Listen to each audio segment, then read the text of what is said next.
हमारे झारखंड में राजनीति ऐसी है कि एक होता है ना, मतलब वंश चला होता है। अगर पिता है तो परिवारवाद जिसको बोलेंगे, हाँ, राजतंत्र चलते आता है। तो कहीं ना कहीं यहाँ भी वही है कि जो मतलब काबिल हैं, जो एलिजिबल हैं, उन्हें मौका नहीं दिया जाता है। तो इस तरह से अगर पढ़े लिखे युवा अगर राजनीति में नहीं आएंगे तो राजनीति कैसे चलेगा। तो आज हमारा झारखंड राज्य पिछड़ा क्यों है, आज हमारी नीति हमेशा गलत क्यों हो जाती हैं। इसी जी, अगर हम लोग ये आंदोलन अब तक झारखंड में कर रहे थे और सरकार चूंकि इस पे कोई सुनवाई नहीं कर रही है, इसीलिए हम लोग अपने मांगों को और अपने आंदोलन को और बृहद रूप देने के लिए अगर हम लोगों को दिल्ली के जंतर मंतर में जा कर के भी अगर धरना देना पड़े तो हम लोग जा कर के देंगे।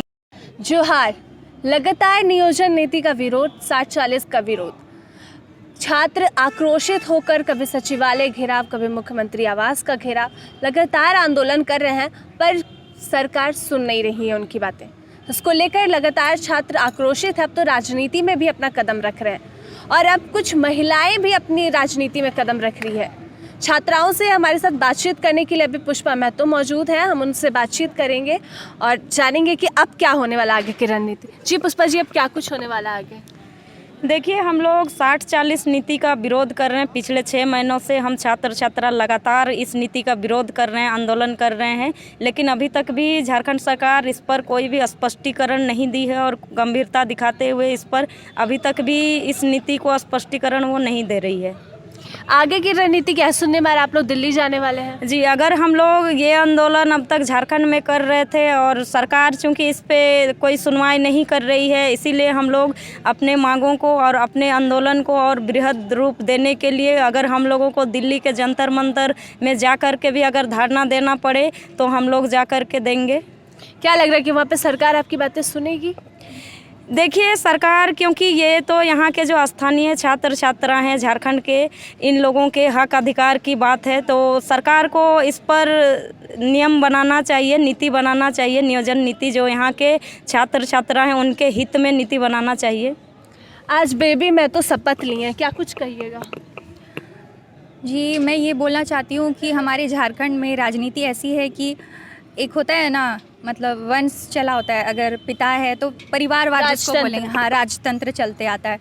तो कहीं ना कहीं यहाँ भी वही है कि जो मतलब काबिल हैं, जो एलिजिबल हैं, उन्हें मौका नहीं दिया जाता है।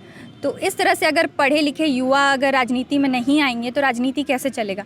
तो आज हमारा झारखंड राज्य पिछड़ा क्यों है, आज हमारी नीति हमेशा गलत क्यों हो जाती हैं। इसी वजह से आज हम लोग यहाँ पे आंदोलन पे क्यों उतर आए हैं, क्योंकि सरकार जो है वो सही नीति और निर्णय नहीं ले पा रही है और हमारे हक अधिकार में, जो हमारे छात्रों के हित में जो उन्हें नीति बनानी है वो नहीं बना पा रही हैं। इस वजह से आज हमें ये कदम उठाना पड़ रहा है। क्या लग रहा है, दिल्ली जाने की बात हो रही है, दिल्ली जाते हैं, जंतर मंतर पे बैठते हैं, अभी हाल का ही मामला, पहलवानों का मामला, उस पर भी सुनवाई नहीं है, तो क्या झारखंड के छात्रों की बात सुनी जाएगी? जी, बात ऐसी है कि अगर सरकार, झारखंड सरकार अगर निर्णय पर नहीं आती है तो कहीं ना कहीं हमें दिल्ली जाना पड़ेगा, क्योंकि दिल्ली जो सुप्रीम कोर्ट जो वहाँ वो प्राइम एक है, तो कहीं ना कहीं हमें वहाँ तक जाना ही होगा। और जो पहलवानों की बात थी तो कहीं ना कहीं वो भी अपने हक के लिए वहाँ पे वो डटे रहे, लड़ाई करते रहे, लेकिन क्या ही कर सकते हैं हम, तो जो है अपना जो भी पूरी तरह से आंदोलन। छात्र सिर्फ आंदोलन में थे, अब आप लोग छात्राएं भी, बेबी महतो के बाद आप लोग को देखा जा रहा है, क्या कहिएगा इसमें? हमें आंदोलन में आना पड़ रहा है, क्योंकि ऐसा नहीं आंदोलन सिर्फ मतलब छात्र ही करेंगे, छात्राओं को भी आंदोलन में आना चाहिए। इतने दिनों तक कहा थी छात्राएं, क्यों नहीं सामने आ रही थी?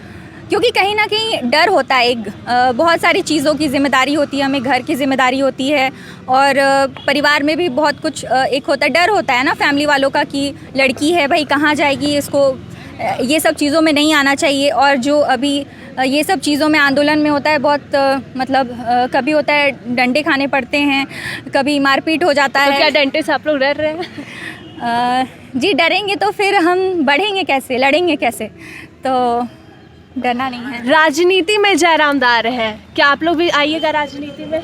जी, जे हाल ही में हमारी जो जयराम दा हैं वो JBKSS पार्टी का गठन किया है और कहीं ना कहीं झारखंड आज गठित होकर के 22 वर्ष पूरे हो चुके हैं और झारखंड भी हमें ऐसे नहीं मिला था। बहुत ही संघर्ष के बाद बहुत हमारे पूर्वजों ने अपना बलिदान दिया, अपना खून बहाया, तब जाके हमें झारखंड अलग राज्य मिला था। तो आज झारखंड अलग राज्य गठित होने का जो उद्देश्य है वही पूरा नहीं हो पा रहा। झारखंड के जो स्थानीय लोग हैं उनको अपना हक अधिकार नहीं मिल पा रहा।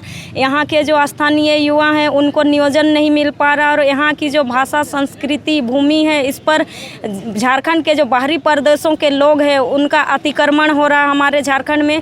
तो कहीं ना कहीं इस अतिक्रमण को रोकने के लिए और यहाँ के जो स्थानीय युवा हैं, स्थानीय छात्र छात्राएँ, इनको अपना हक अधिकार दिखाने के लिए और झारखंड के स्थानीय लोगों के हित में नीति नियम बनाने के लिए जो हमारी JBKSS पार्टी है ये एक राजनीतिक पार्टी अब बन गई है। तो अगर ये JBKSS पार्टी अगर राजनीति में हम लोग आते हैं तो जो पढ़े लिखे सुशिक्षित युवा हैं तो कहीं ना कहीं एक राजनीतिक बदलाव देखने में मिलेगा और राज्य में जो पिछड़े वर्ग जो रह गए हैं, स्थानीय लोग जो जिनका विकास उस ढंग से नहीं हो पा रहा, नियोजन नहीं हो पा रहा, उनको कहीं ना कहीं नियोजन मिलेगा।